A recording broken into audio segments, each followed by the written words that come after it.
चर वाले रैखिक समीकरण के बारे में पढ़ेंगे स्टूडेंट। ठीक है, तो अध्याय को स्टार्ट करने से पहले कुछ बेसिक हैं उनके बारे में हम जानते हैं। ठीक है स्टूडेंट, तो मैं उसको बोर्ड पे लिख दिया हूँ, आप लोग ध्यान पूर्वक देखना। तो मैं कुछ बेसिक समझा देता हूँ, इसके बाद हम उदाहरण की ओर चलेंगे। ठीक है स्टूडेंट, तो चलिए मैं थोड़ा इसको समझाता हूँ। क्या है स्टूडेंट? दो चर वाले रैखिक समीकरण। ठीक है, तो दो चर मतलब क्या होता है? दो चर जैसे जिनका मान, अच्छा चर और अचर के बारे में आप लोगों को अध्याय 1 में बता चुका हूँ स्टूडेंट। ठीक है, तो दो चर क्या होते हैं? जो दो चर है मतलब जैसे जिनका मान क्या नहीं होता, निश्चित नहीं होता। जिनका मान निश्चित नहीं होता वो क्या कहलाते हैं स्टूडेंट? चर कहलाते हैं। फॉर एग्जाम्पल के लिए हम क्या ले लेते हैं, जैसे x, y, z, ये सभी क्या कहलाएंगे? चर कहलाएंगे। इनका मान निश्चित नहीं होता, कुछ भी आ सकता है। जब हम सवाल को बनाएंगे तो x, y और z का मान कुछ भी आ सकता है, निश्चित नहीं रहता, इसीलिए इनको क्या बोलते हैं? चर बोलते हैं। ठीक है स्टूडेंट, तो दो चर वाले रैखिक का मतलब क्या बताया था? यदि किसी समीकरण ax प्लस b, यदि x की अधिकतम घात क्या हो? 1 हो, x की अधिकतम घात 1 हो, तो वो क्या कहलाता है? रैखिक समीकरण। ठीक है स्टूडेंट, ये क्या कहला जाएगा? रैखिक समीकरण। रैखिक का मतलब मैं बताया था, जिसकी अधिकतम घात 1 होता है उसे रैखिक बोलते हैं। 2 होता है उसको द्विघाती बोलते हैं। 3 होता है त्रिघाती बोलते हैं। 4 होता है चतुर्थ घाती बोलते हैं। ठीक है स्टूडेंट, इसी प्रकार से बढ़ते जाता है। लेकिन यहाँ बात किस चीज का है? रैखिक समीकरण। तो समीकरण का मतलब तो क्या होता है कि इसके बराबर में 0 लगा दें या फिर कोई संख्या रहनी चाहिए, तो वो क्या हो जाता है? समीकरण कहलाता है। ठीक है स्टूडेंट, तो ये हो गया हमारा क्या? दो चर वाले रैखिक समीकरण युग्म। अब इसको एक साथ कैसे बोलेंगे? अच्छा, युग्म में लिख नहीं पाया हूं, लेकिन युग्म है। ठीक है, यहाँ समीकरण युग्म लिख देता हूं, युग्म। ठीक है स्टूडेंट, तो दो चर वाले रैखिक समीकरण युग्म का मतलब क्या होता है? यदि कोई समीकरण को हम एक साथ लिखें, जैसे यहाँ लिखा है ये है, जैसा एक समीकरण ये है और दूसरा ये है, इन दोनों को एक साथ लिखेंगे, जैसे ये दोनों एक साथ है, इसी को बोलते हैं युग्म। युग्म का मतलब एक साथ लिखना। ठीक है स्टूडेंट, तो चलिए इनको कुछ बेसिक है इसके, उसको समझते हैं। ठीक है, क्या है? दो चर वाले रैखिक समीकरण का समान रूप कैसे होता है? समान रूप जैसे लिखा है, क्या लिखा है?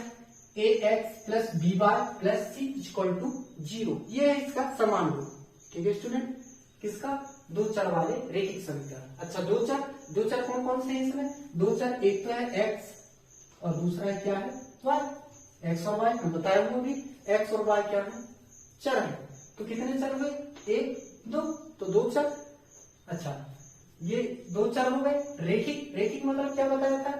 x की अधिकतम घात क्या हो? 1, तो वो क्या कहलाएगा? रैखिक। समीकरण मतलब क्या बताया था कि बराबर में क्या लग जाए? 0, तो वो क्या हो जाता है? समीकरण। ठीक है स्टूडेंट, चलिए नीचे आइए। अब क्या है, इसके कुछ पॉइंट हैं जिनको मैं बिंदुवार लिख दिया हूं, आप लोग इसको ध्यान पूर्वक समझिएगा। ठीक है, फर्स्ट क्या है?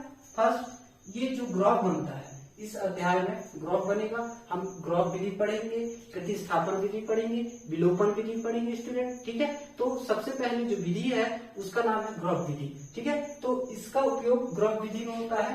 क्या है ये? इसका मतलब होता है ये जो रेखा है, ये रेखा एक दूसरे को क्या कर रहे हैं? प्रतिच्छेद कर रहे हैं। ये रेखा एक दूसरे को क्या कर रहे हैं? प्रतिच्छेद कर रहे हैं।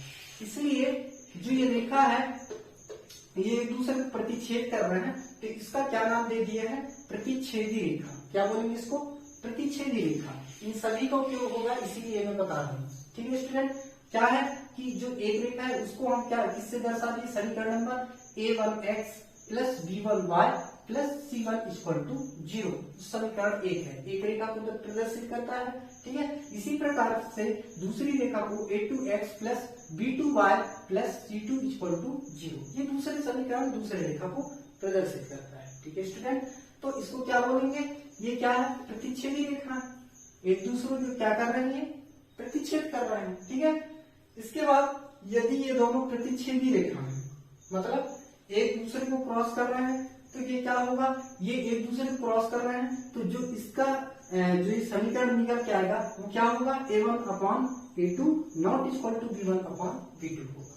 ठीक है स्टूडेंट, इसके बाद क्या होगा, इसमें कितने बिंदु हैं, इसमें प्रतिच्छेद कर रहा है तो कितने बिंदु है, एक बिंदु है। तो जब एक बिंदु है इसमें तो इसका क्या होगा, एक हल होगा। समझ में आया, इसका एक बिंदु है, मतलब जो ये दो रेखाएं आपस में क्रॉस कर रहे हैं, ये ग्राफ बन रहा है क्रॉस वाला प्रतिच्छेदी। ठीक है, तो ये ग्राफ बन रहा है तो इसके कितने हल होंगे, एक हल होगा, क्योंकि ये एक बिंदु पे क्या कर रहा है, प्रतिच्छेद कर रहा है। इसके साथ साथ में पांचवा बिंदु क्या है, संगत रेखा।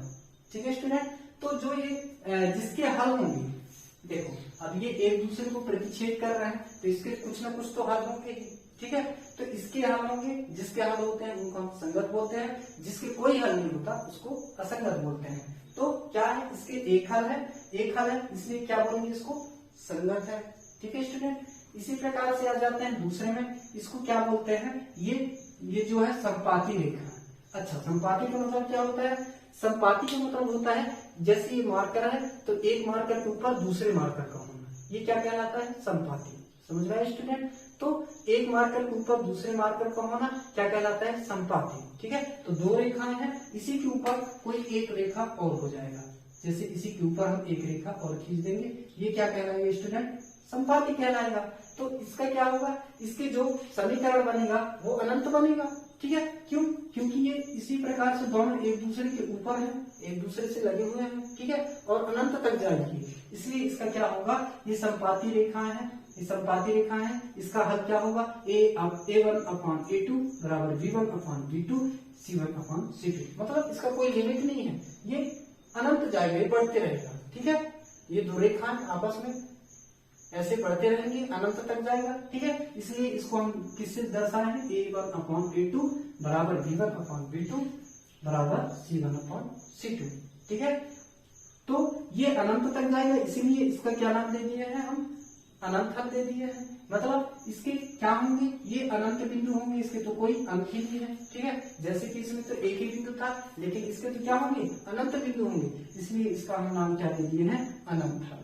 ठीक है स्टूडेंट, और यदि ये अनंत हल है तो इसके क्या है कि ये संगत निकालेगा, क्योंकि मैं बताया हूं जिसके कुछ ना कुछ हल होंगे वो क्या होगा, संगत होंगे। ठीक है, लेकिन इसमें आते हैं समांतर में। अच्छा, समांतर में मतलब आप लोग समझते हो, जैसे रेल का पाथ होता है वो कभी भी एक दूसरे को क्रॉस नहीं करता, इसीलिए उसको क्या बोलते हैं, समांतर। उसी प्रकार से ये जो चित्र बना है, दो रेखाएं आमने सामने होते हैं समान दूरी पे। ठीक है, इसको बोलते हैं क्या, समांतर रेखाएं। ठीक है, तो ये क्या है, समांतर रेखाएं। समांतर रेखा में क्या होता है कि A1 अपॉन A2 तो होता है। ठीक है, A1 अपॉन A2 बराबर V1 अपॉन V2, लेकिन जो C1 अपॉन C2 है वो बराबर नहीं होता, इसीलिए हम इसको क्या कहते हैं, हल संभव नहीं है। ठीक है स्टूडेंट, इसका हल संभव नहीं है, और जब इसका हल संभव नहीं है, तो ये क्या कहलाएगा, असंगत। क्योंकि मैं बताया हूं कि जिसके हल संभव है, चाहे एक हल हो चाहे अनंत हल हो, जिसके हल संभव है उसको हम संगत बोलेंगे, जिसका हल संभव नहीं है उसको हम असंगत बोलेंगे। ठीक है स्टूडेंट, तो ये हो गए, ये जितने भी बेसिक था मैं आप लोगों को बता चुका हूँ। ठीक है, अब मैं आप लोगों को उदाहरण की ओर ले चलता हूँ। जो वीडियो है उसको ज्यादा से ज्यादा लाइक कीजिए और शेयर कीजिए, जिससे सभी स्टूडेंटों के पास पहुंच सके। ठीक है स्टूडेंट, तो चलिए मैं उदाहरण की ओर ले चलता हूँ।